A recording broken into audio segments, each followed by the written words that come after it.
Hello friends, आप सबका कक्षा 10 हिंदी विषय के क्षितिज भाग 2 के अध्याय 5 उत्साह और अट नहीं रही के अभ्यास प्रश्नों की इस क्लास में हार्दिक स्वागत है।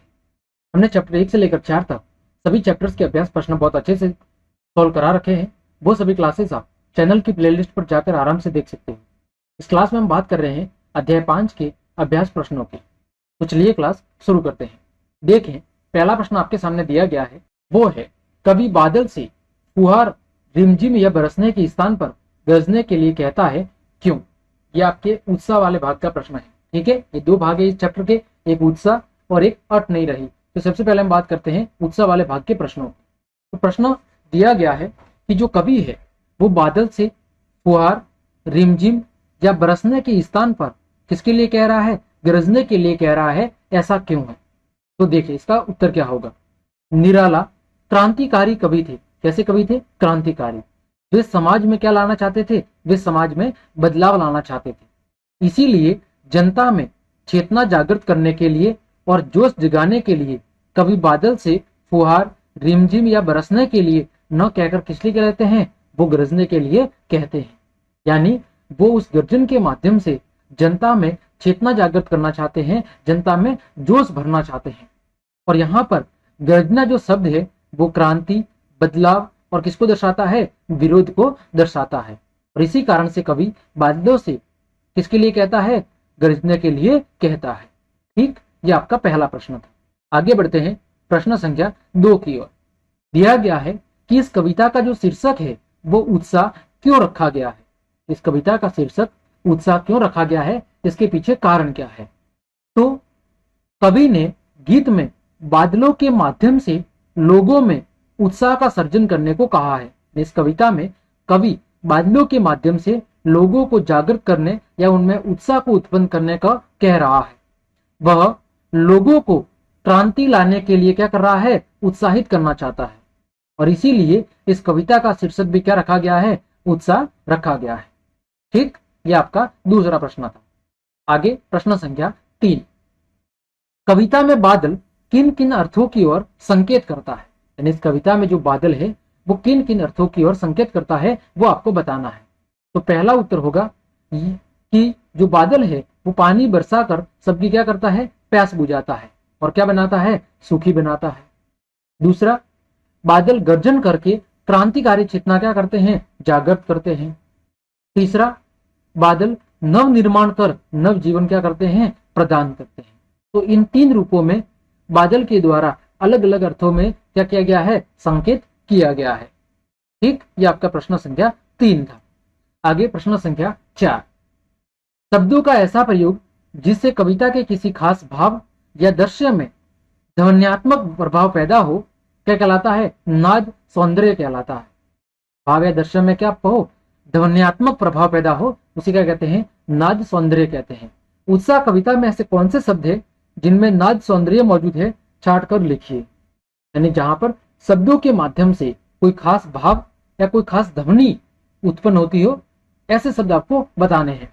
तो देखें, पहला है घेर घेर घोर गगन धाराधर ओ। दूसरा, ललित ललित काले घुंघराले बाल कल्पना के से पाले। तीसरा, विद्युत छवि उर में। और चौथा, विकल विकल उन्मन थे उन्मन। तो ये कुछ शब्द है जो नाद सौंदर्य यानी कि किसी खास भाव या दृश्य में ध्वनि उत्पन्न करने का काम कर रहे हैं। ठीक है, चलिए आगे प्रश्न संख्या 5। यह बात कर रहे हैं हम, वो है प्रश्न अट नहीं रही भाग के। ये उत्साह के जितने भी प्रश्न थे वो हमने सबके उत्तर बहुत अच्छे से जान लिए। अब हम बात कर रहे हैं कविता के दूसरे भाग अट नहीं रही के अभ्यास प्रश्नों की। दिया गया है पहला प्रश्न, छायावाद की एक खास विशेषता है अंतर्मन के भावों का बाहर की दुनिया से सामंजस्य बैठाना। यानी जो छायावाद है, लेखन की शैली, उसकी एक खास विशेषता है कि उसमें जो अंतर्मन के भाव है उन अंतर्मन के भावों का बाहरी दुनिया से सामंजस्य बिठाया जाता है।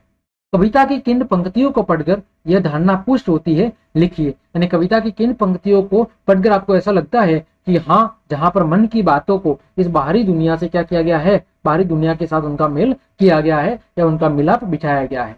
तो देखें, कविता की निम्नलिखित पंक्तियों को पढ़कर यह धारणा पुष्ट होती है कि प्रस्तुत कविता में अंतर्मन के भावों का बाहर की दुनिया से सामंजस्य बिठाया गया है। वो पंक्तियां कौन सी है देखो।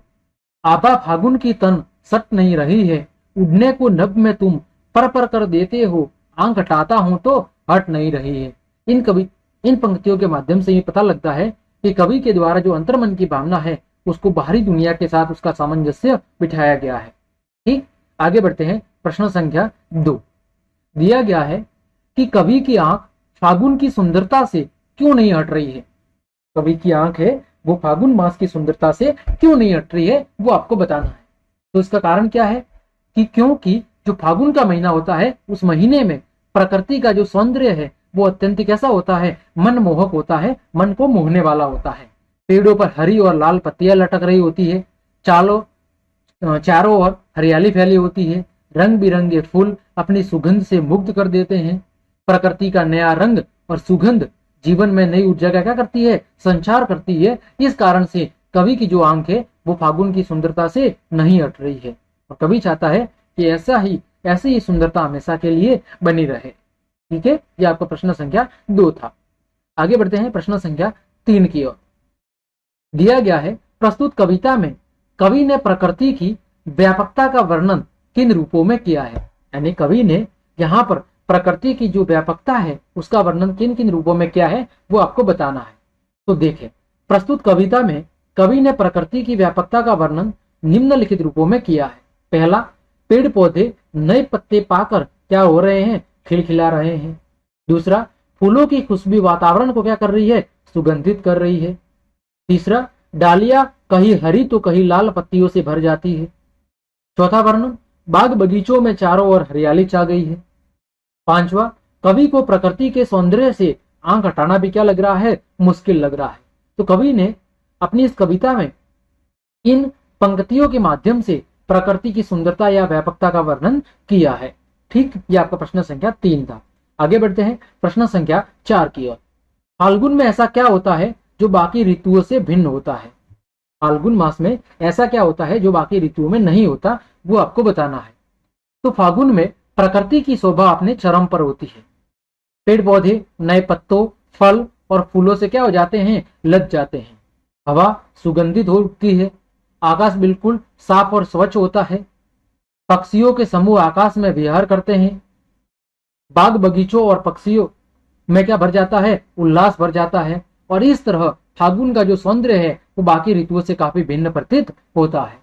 ठीक है, ये आपका चौथा प्रश्न। आगे बढ़ते हैं प्रश्न संख्या 5 की ओर। दिया गया है इन कविताओं के माध्यम से निराला के काव्य शिल्प की विशेषताएं आपको बतानी है।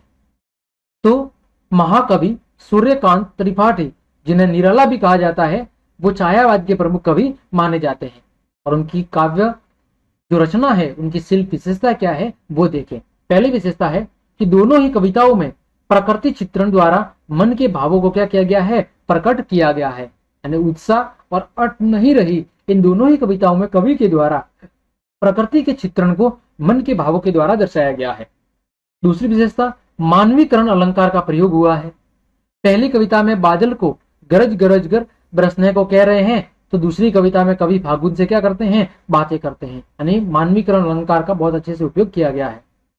जैसे उदाहरण, कई सांस लेते हो घर घर भर देते हो। अगली विशेषता, कविताओं में तत्सम शब्दों का बहुत अच्छे से उपयोग किया गया है।